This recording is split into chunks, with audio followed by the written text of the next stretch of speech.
Bonjour, bonsoir, que le Seigneur vous bénisse. Notre Dieu est bon, notre Dieu est juste, il ne fait jamais du mal. Voilà le terme de notre enseignement, de notre réflexion de ce soir ou de ce matin. Nous voulons dire que Dieu est juste. Et sans plus tarder, nous pouvons regarder dans le livre de Romains et de l'épître de Paul aux Romains, plutôt au chapitre 1er, le verset 16 à 17.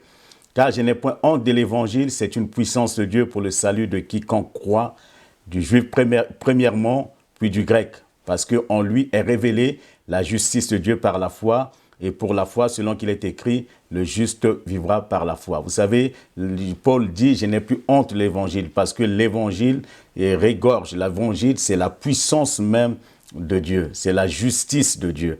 Dieu se base sur l'évangile pour rendre justice, parce qu'il est juste. Il veille sur sa parole, comme il a dit à Jérémie, pour pouvoir l'accomplir. Et la Bible nous dit que le juste vivra par la foi. Et vous savez tous que la foi vient de ce qu'on entend de la parole de Christ. Et chaque fois que nous avons la foi, nous écoutons la parole de Dieu, nous sommes en train d'évoluer et de vivre vraiment dans la justice même de Dieu.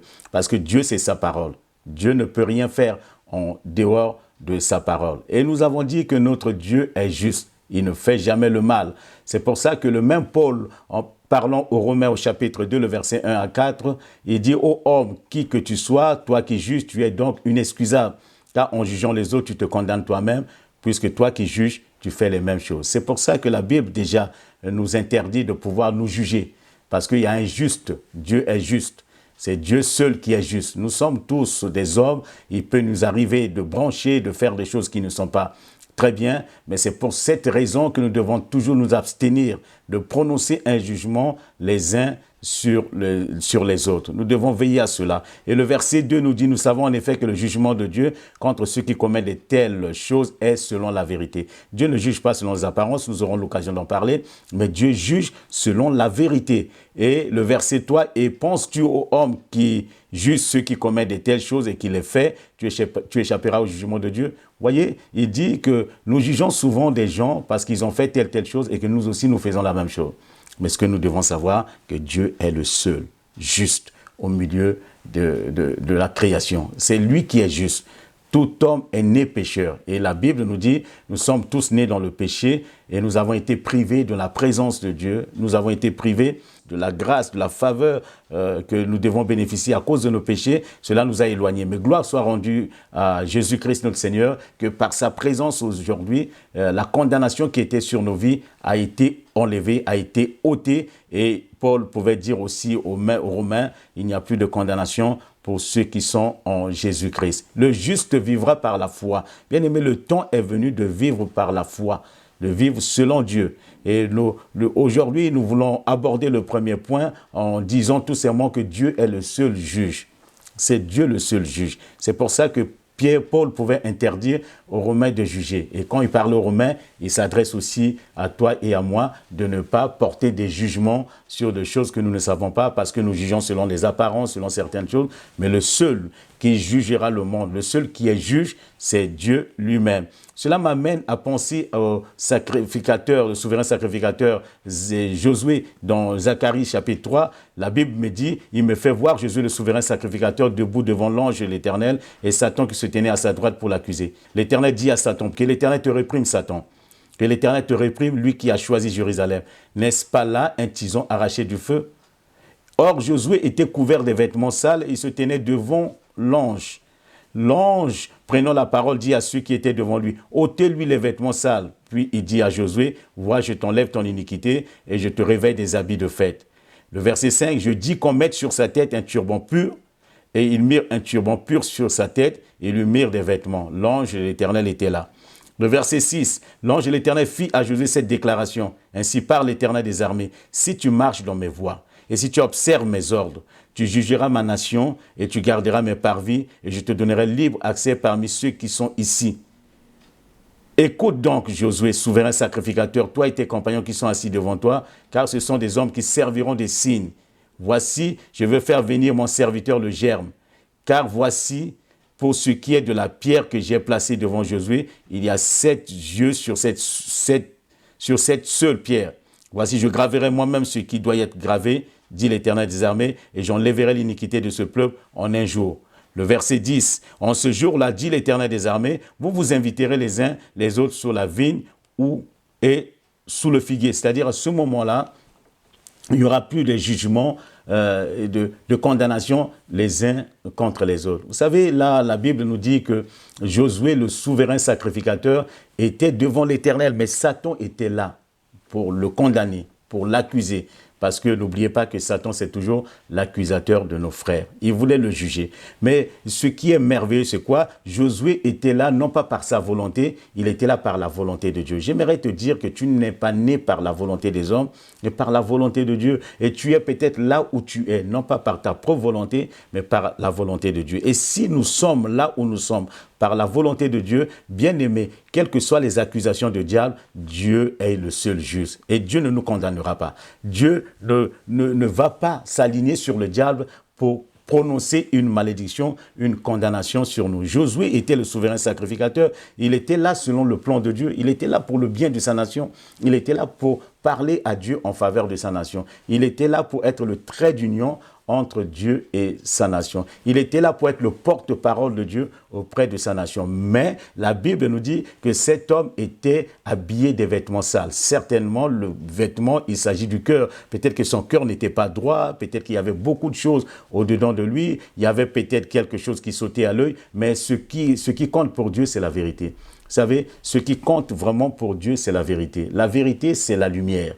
La vérité, je dis que la vérité, c'est la lumière. Vous savez, là où il y a la lumière, les ténèbres ne règnent pas. Là où il y a la lumière, tout devient clair. Et la vérité, c'est ça. Josué était là, il était à la recherche de la vérité. Il utilisait la parole de vérité. Et Satan, lui, ça a été toujours un menteur. Celui qui essaie d'amener les ténèbres, celui qui essaie d'amener l'obscurité, celui qui essaie d'amener la confusion dans la vie de beaucoup de personnes. Et en ce moment, beaucoup de gens sont confus. Beaucoup de gens pensent que Dieu les a jugés, Dieu les a condamnés à vivre dans le malheur, à vivre dans la tristesse. Ils ont l'esprit d'accusation, de culpabilité en eux. Et j'aimerais te rassurer, te dire que quel que soit ce que le diable veut sur toi, Dieu n'en tiendra jamais compte. Quel que soit ce que le diable veut dire sur ta vie pour te nuire, pour te déstabiliser, Dieu n'en tiendra pas compte. Le diable peut ramener tout ce qu'il veut contre toi, mais Dieu ne tiendra pas compte. C'est pour ça que Dieu pouvait dire à Jérémie, ils te feront la guerre, ils ne te vaincront pas. Ils ne peuvent pas te vaincre. Quelles que soient les preuves apportées, Satan n'aura pas le dessus sur toi. Pourquoi? Parce que la vérité est un feu. La vérité, on ne peut pas cacher. Qui mettra le feu dans ses vêtements sans se brûler? C'est pour ça que même si aujourd'hui, la vérité n'éclate pas en plein jour, mais la vérité finira toujours par triompher. Parce que Dieu ne juge pas selon les apparences. Dieu ne juge pas selon ce que les gens disent. Parce que si Dieu devait écouter tout ce que les gens disent te concernant, il y a longtemps, tu ne serais plus sur cette terre. Si Dieu devait se fier à tout ce que les gens racontent sur toi, tu ne serais plus vivant. Mais Dieu n'en tient pas compte. C'est pour ça que tu dois toujours te rassurer tous les jours de savoir que Dieu est juste, il ne fait jamais le mal. Il m'est arrivé plusieurs mésaventures dans la vie, mais je n'en parlerai que d'un témoignage que j'ai vécu, parce qu'il y a quelques années de cela, il y avait quelqu'un, j'ai été convoqué au tribunal de Juvisy, ça c'est en France. Je me suis présenté à ce tribunal parce que on me dit c'était une affaire me concernant. Quand je suis arrivé devant ce tribunal, il était question d'une infraction, de la route. Qu'est-ce qui s'est passé? Il y avait soi-disant, c'était moi qui conduisais une voiture, Seat, je ne sais pas, Fuego à l'époque, je conduisais une voiture à Paris et que je roulais sans permis. Il n'y avait pas d'assurance, il n'y avait pas de contrôle technique du véhicule. Donc c'était un véhicule qui était bon pour la fourrière, mais le conducteur a décliné mon identité. Donc je ne savais pas c'était qui. Mais quand je me suis retrouvé devant le juge qui me questionnait sur ces choses, il s'avère que j'avais cette voiture-là. Je me suis dit, il n'y a que vous qui dites que j'ai cette voiture, mais parce que moi, je suis venu avec ma voiture. À l'époque, j'avais une Renault 21. Et j'ai présenté les documents de ce véhicule et ça se passait aux heures de travail. Alors à l'époque, moi j'étais à l'entreprise, donc je n'étais pas à Paris en ce lieu parce que je n'habitais pas Paris, j'habitais en banlieue. Et les passagers, il y avait des passagers qui étaient là, mais qui étaient du Maghreb. Donc du coup, quand j'ai montré cela au juge, c'était une vérité, l'apparence, les choses étaient là, mon nom était là, il y avait des preuves. qui parlait de mon nom, mon identité, tout, mais ce qui est vrai, ce qui est véridique, ce n'était pas moi. Mais parce que Dieu, il ne nous juge pas selon les apparences, mais Dieu nous juge selon la vérité. Et la vérité finit toujours par triompher. Et là, quand le juge a été convaincu de mes arguments et des documents que je lui ai présentés, et cette sanction, cette condamnation, cette amende a été enlevée et j'ai été relaxé au niveau du tribunal. Et je crois, bien aimé, quelles que soient les accusations contre toi, Dieu est capable de te relaxer. Dieu est capable de te laisser aller parce que Dieu n'accepte pas. C'est pour ça que je me dis, si Dieu devait écouter tout ce que les gens disent sur nous, bien aimé, tu sais même dans ta propre famille, tu ne serais pas vivant. Mais gloire soit rendue à l'Éternel, notre Dieu. Le deuxième point, Dieu ne juge pas selon l'apparence, comme j'ai dit, mais selon la vérité. Vous savez, il y a des preuves mensongères du diable et même des hommes méchants autour pour nous, contre toi. Mais cela ne va pas pousser Dieu à vous condamner. Donc, regardez dans Genèse chapitre 39, le verset 7 à 16. Après ces choses, il arriva que la femme de son maître porta les yeux sur Joseph et dit, couche avec moi. Il refusa et dit à la femme de son maître, voici, mon maître ne prend avec moi connaissance de rien dans la maison. Mais il a remis entre mes mains tout ce qui lui appartient. Il n'est pas plus grand que moi dans cette maison. Il ne m'a rien interdit excepté toi parce que tu es sa femme. Comment ferais-je un aussi grand mal et pécherais-je contre Dieu? Quoiqu'il parlât tous les jours à Joseph, il refusa de coucher auprès d'elle, d'être avec elle. Un jour qu'il était entré dans la maison pour faire son ouvrage et qu'il n'y avait là aucun des gens de la maison, elle le saisit par son vêtement en disant « couche avec moi ». Il lui laissa son vêtement dans la main et s'enfuit au dehors. Lorsqu'elle vit qu'il lui avait laissé son vêtement dans la main et qu'il s'était enfui dehors, elle appela les gens de sa maison et leur dit « Voyez, il nous a amené un Hébreu pour se jouer de nous. Cet homme est venu vers moi pour coucher avec moi, mais j'ai crié à haute voix et quand il a entendu que j'ai levé la voix, et elle posa le vêtement de Joseph à côté d'elle jusqu'à ce que son maître rentrât dans la maison. » Bien-aimé, vous voyez, là, on ne peut pas nier. Les preuves sont là. Les habits de Joseph sont là. Et tous les gens de la maison ont vu cela. Même le maître de Joseph aussi a vu ses vêtements. Donc Joseph n'avait aucune chance de pouvoir s'en sortir. Parce que les choses sont là. C'est pour ça que je vous ai dit, Dieu ne juge pas selon l'apparence, selon ce qu'on peut présenter, selon les preuves qu'on peut donner. Parce que Dieu, ce n'est pas les preuves, Dieu, c'est la vérité. La vérité, c'est pour ça que nous devons toujours nous garder de juger les autres parce que nous ne connaissons pas la justice de Dieu. La justice de Dieu, bien-aimé, n'a rien à voir avec celle des hommes. Parce que la justice de Dieu est meilleure, elle est supérieure à la justice des hommes. On peut souvent échapper à la justice des hommes, mais jamais échapper à celle qui vient de Dieu. Et Joseph, il y avait ces preuves-là, ça montrait que c'était lui. Mais en vérité, la femme connaissait la vérité. Celle qui accusait Joseph connaissait la vérité. Vous savez, il y a beaucoup de gens qui accusent les autres, mais connaissent eux-mêmes la vérité. Mais ils veulent seulement les faire condamner. Dites-moi, bien-aimé, est-ce que quelqu'un qui a été innocenté par la justice, bien que coupable, il peut être libéré dans son esprit, il peut être libre dans ses pensées, même si la justice arrive à prononcer un non-lieu sur un coupable, mais le coupable ne sera jamais en paix, parce qu'il connaît la vérité. Lui-même, il sait ce qui s'est passé. Et cette femme connaissait bien la vérité. Mais elle n'a pas dit la vérité à son mari, ni aux gens autour. Mais elle s'est appuyée sur un mensonge, sur les preuves, je dirais des preuves mensongères. Et nous-mêmes, nous avons été sujets à beaucoup d'épreuves. Les gens ont présenté, vous avez vu ça? Oui. Vous avez vu telle chose? Oui. C'est à cause de ça, c'est ça qu'il a pris, c'est ça qu'il a fait. Mais la vérité, c'est laquelle?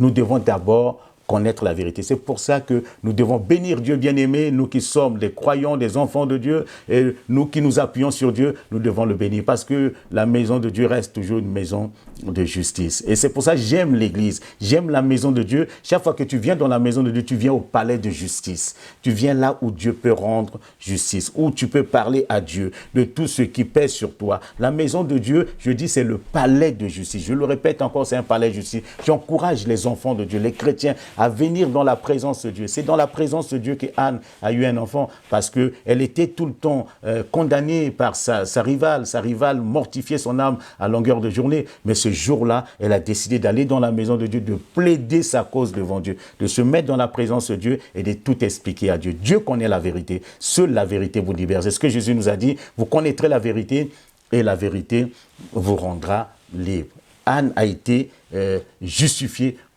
par Dieu, dans la maison de Dieu. Nous devons régulièrement venir dans la maison de Dieu. N'est-ce pas que Jésus nous a dit, venez à moi, vous tous qui êtes fatigués et chargés, je vous donnerai du repos. Mais le repos, on ne peut le trouver que dans la maison de Dieu. Peut-être qu'en ce moment, tu es accablé par les problèmes, tu es accablé par les accusations, on ne te considère pas, peut-être qu'on te traite de tous les noms, il y a des preuves contre ta vie. Mais la vérité, c'est laquelle? C'est ce que Dieu voit. Souvent, il y a des choses que nous faisons, mais Dieu connaît la vérité au fond de nos cœurs. Vous savez, David était un homme très véridique envers Dieu. Il a commis des erreurs, il a fait des fautes, il a couché avec la femme du Uri. Mais David était l'homme selon le cœur de Dieu. Il regrette cet acte-là. Il vient sincèrement devant Dieu. Il dit, Seigneur, j'ai mal agi envers mon soldat. J'ai mal agi envers sa femme. Mais Père, pardonne-moi ce péché. Il a dit, crée en moi un esprit renouvelé. Il demande pardon et il se répand devant Dieu. Bien aimé, c'est la seule démarche que nous devons faire. Peu importe, même si les gens disent que tu as raison, tu as ceci, mais regarde au fond de ton cœur, où est la vérité? Parce que seule la vérité te rendra libre. Dieu ne juge pas selon les apparences, mais Dieu juge selon la vérité. Cette femme connaissait bien la vérité, mais elle était en train de voir quelqu'un qui partait en prison sans rien dire. Nous ne devons pas permettre que les autres vivent le mal. Les autres reçoivent des mauvaises choses, ou les autres se soient condamnés alors que nous connaissons la vérité qui libère. Et Dieu ne permettra pas. C'est pour ça que Dieu n'écoute pas le diable. Dieu n'écoute pas les méchants qui nous accusent à longueur de journée, parce que Dieu, lui, ce qui l'intéresse, c'est la vérité. Où est la vérité? Parce que la vérité, c'est sa parole. Cela m'amène aussi à regarder dans Jean au chapitre 8, le verset 1 à 12. Jésus se rendit à la montagne des Oliviers, mais dès le matin, il alla de nouveau dans le temple et tout le peuple vint à lui. S'étant assis, il les enseignait. Alors les scribes et les pharisiens amenèrent une femme surprise en adultère. Et la plaçant au milieu du peuple, ils dirent à Jésus, « Maître, cette femme a été surprise en flagrant délit d'adultère. Moïse, dans la loi, nous a ordonné de lapider de telles femmes. Toi donc, que dis-tu » Jésus n'était pas venu pour condamner le monde. Jésus n'est pas venu pour te condamner, mais il est venu pour te gracier. Dieu est juste. La justice de Dieu, c'est en ta faveur. La justice de Dieu ne sera jamais en ta défaveur. Peu importe ce que tu as fait, qui que tu sois, quel que soit ce que tu as commis, mais Dieu ne te condamne pas. Dieu t'appelle seulement à changer de vie. Dieu t'appelle seulement à reconnaître ce qui est mauvais et à te repentir auprès de lui, à lui demander pardon et il te pardonne. C'est pour ça que les gens demandent à Jésus, toi donc, que dis-tu? Écoutez la réponse, il disait cela pour l'éprouver afin de pouvoir l'accuser. Mais Jésus s'étant baissé, écrivait avec le doigt sur la terre. Comme il continuait à l'interroger, il se releva et leur dit que celui de vous qui est sans péché jette le premier la pierre contre elle. Parce que les gens importunent. Oui, vous n'avez pas vu certaines choses, vous n'avez pas vu ce qu'il a fait. Mais Jésus se lève et dit, qui au milieu de vous n'a pas de péché, jette la première pierre. Et s'étant de nouveau baissé, il écrivait sur la terre. Quand ils entendirent dire cela, accusés par leur conscience, ils se retiraient un à un, depuis les plus âgés jusqu'au dernier. Et Jésus resta seul avec la femme qui était là au milieu. Alors s'étant relevé, ne voyant plus que la femme, Jésus lui dit, « Femme, où sont ceux qui t'accusaient? Personne ne t'a-t-il condamné ?» Elle répondit, « Non, Seigneur. » Et Jésus lui dit, « Je ne te condamne pas non plus, va et ne pêche plus. » Jésus leur parla de nouveau et dit, « Je suis la lumière du monde. Celui qui me suit ne marchera pas dans les ténèbres, mais il aura la lumière de la vie. » Pourquoi je m'attarde un peu sur le verset 12? Parce que Jésus, à la fin de cela, il dit quelque chose, il donne une vraie révélation. Il dit, « Je suis la lumière du monde. » C'est-à-dire la vérité, la justice et la lumière. La justice permet aux gens de vivre. Et Jésus est venu pour nous apporter la vraie justice qui nous permet, dans ce monde rempli de ténèbres, de pouvoir vivre. Si nous suivons Christ, nous sommes dans la justice de Dieu. Nous vivons la justice de Dieu. Et la justice de Dieu ne nous a pas été donnée pour condamner les autres. Dieu ne nous condamne pas plutôt selon l'apparence, mais au contraire, Dieu nous accorde sa grâce et sa faveur. Vous voyez le cas de Joseph, de cette femme que les gens accusaient, parce que Jésus a dit, qui au milieu de vous n'a pas commis l'adultère? Mais dans cette affaire, bien aimé, il y a un problème qui saute à l'œil, parce que où était l'homme? On ne peut pas condamner une seule personne. Il y a deux personnes qui ont pu commettre l'adultère, mais où était cet homme? Vous savez, notre justice est un vêtement souillé. On s'arrange dans les choses pour condamner les autres, et nous ne devons pas nous arranger pour que quelqu'un soit mis sur les bancs des accusés, mais au contraire, nous devons rendre justice quand nous sommes face à des injustices. Nous devons être vrais comme notre Père est vrai. Ne nous fions pas à l'apparence des gens, mais nous rendons justice selon la parole du Seigneur. Et Jésus a rendu justice à cette femme et a pu sauver la vie de cette femme. Jésus est venu te sauver et me sauver. Nous méritons la mort avec ce que nous avons fait. Nous méritons la prison pour certains. Nous méritons, nous méritons de vivre dans le désespoir. Mais toutes ces choses, Christ a enlevé cela. Sa justice nous donne accès dans la maison de Dieu. Sa justice nous permet de venir devant Dieu et d'appeler Dieu notre Père. Parce que Dieu est juste. Comment des gens injustes comme nous pouvons appeler un Dieu juste notre Père? C'est tout simplement à cause de la justice de Christ. Parce que Christ a permis que nous puissions nous approcher du Père. Et c'est dans Luc chapitre 18, à partir du verset 3, vous pouvez lire tranquillement, il s'agit de cette femme qui n'arrêtait pas d'aller voir ce roi pour lui demander des arrêts de justice. Parce que cette femme allait une fois, deux fois, trois fois, mais elle importunait. Et cela m'amène aujourd'hui à t'encourager, à m'encourager, à nous encourager tout le temps à venir dans la maison de Dieu. Chaque fois que nous venons dans la maison de Dieu, bien-aimés, passons du temps à demander à Dieu de nous rendre justice. Demandons à Dieu de nous aider dans nos situations et qui sont là. Parce que nous sommes accusés de part et d'autre. Il y a des forces des ténèbres, il y a des puissances maléfiques, il y a des hommes méchants, il y a des tracas dans le lieu de travail, à la maison, partout dans la rue. Il n'y a que accusation sur accusation parce que le monde est plongé dans le ténèbre. Mais lorsque nous venons devant Dieu, nous demandons des arrêts de justice. Si nous insistons, Dieu finira toujours par nous rendre justice. Et Dieu ne nous condamne pas selon l'apparence, mais Dieu nous condamne selon la vérité de sa parole. Le troisième point, Dieu met fin à la poursuite des méchants contre ta vie. Ça, c'est la bonne nouvelle, bien-aimé, que Dieu met fin aujourd'hui à la poursuite des méchants contre ta vie. Parce que il y a des gens qui poursuivent. Saül poursuivait toujours David.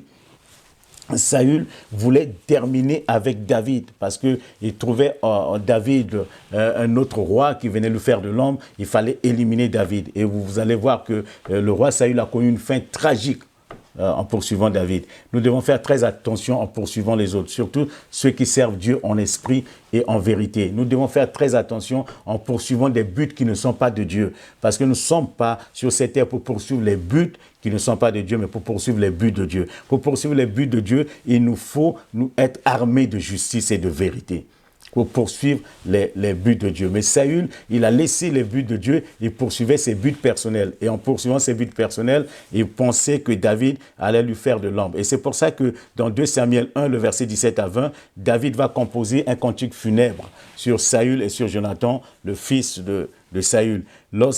Il a ordonné aux enfants de Juda, et on dit que lorsqu'il ordonna d'enseigner aux enfants de Juda, c'est le cantique de l'arc. Il est écrit dans le livre du juste. Le verset 19, l'édit d'Israël a succombé sur tes montagnes, comme des héros.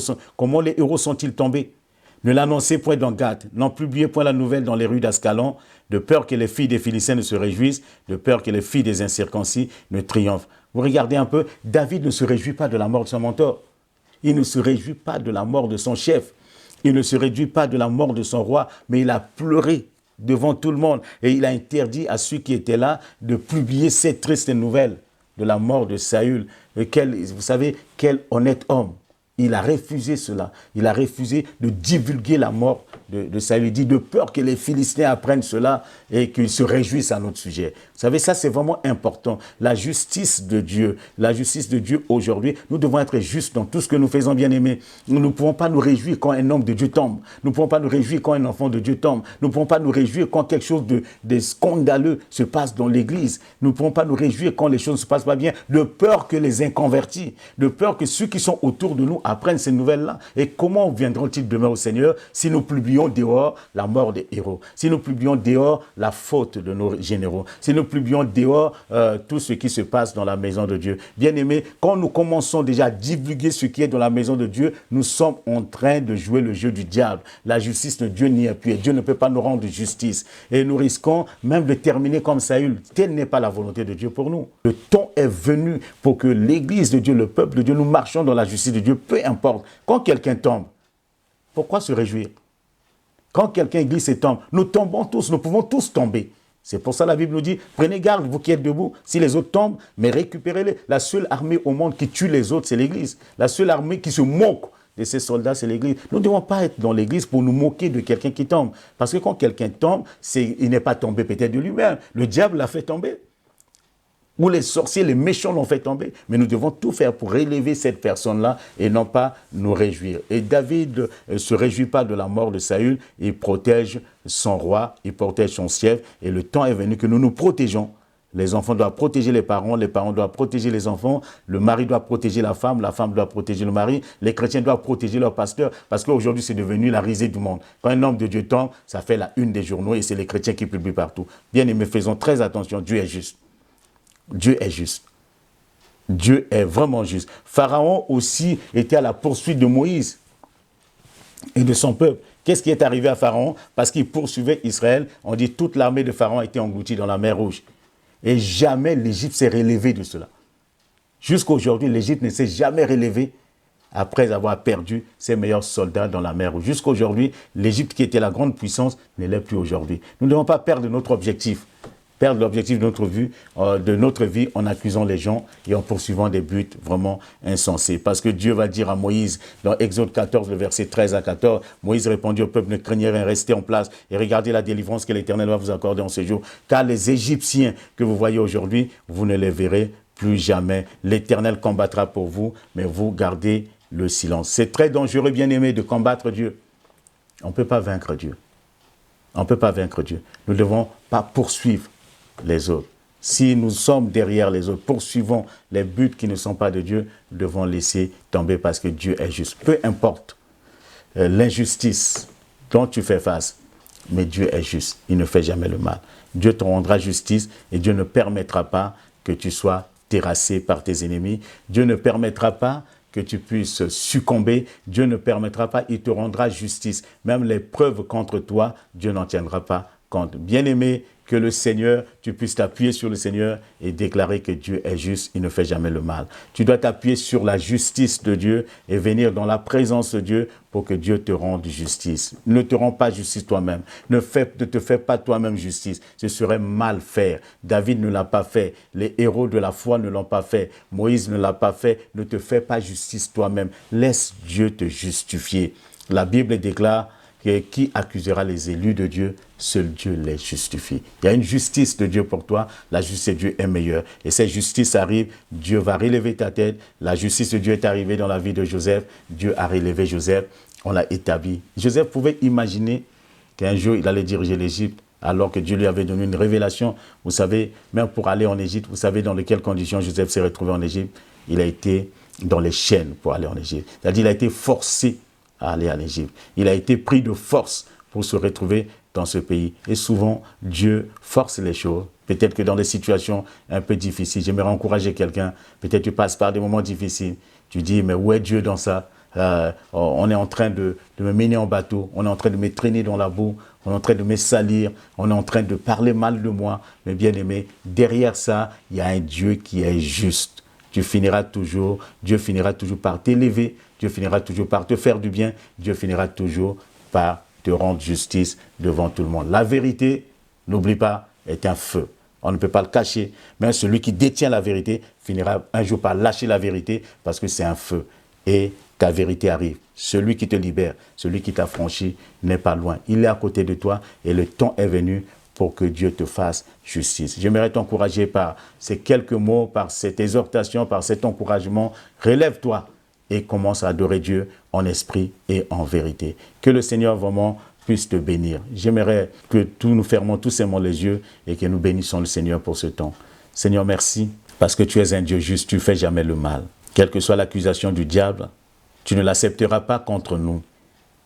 Tu ne te fies pas, Seigneur, aux preuves mensongères que le diable présente contre tes enfants, contre tes serviteurs, contre ton Église. Tu n'en tiens pas compte. Et ceux qui poursuivent tes enfants, Seigneur, tu mets fin à cette poursuite.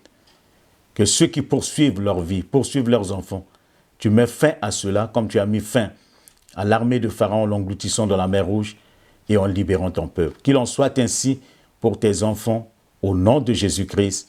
Amen. Que le Seigneur te bénisse et à très bientôt.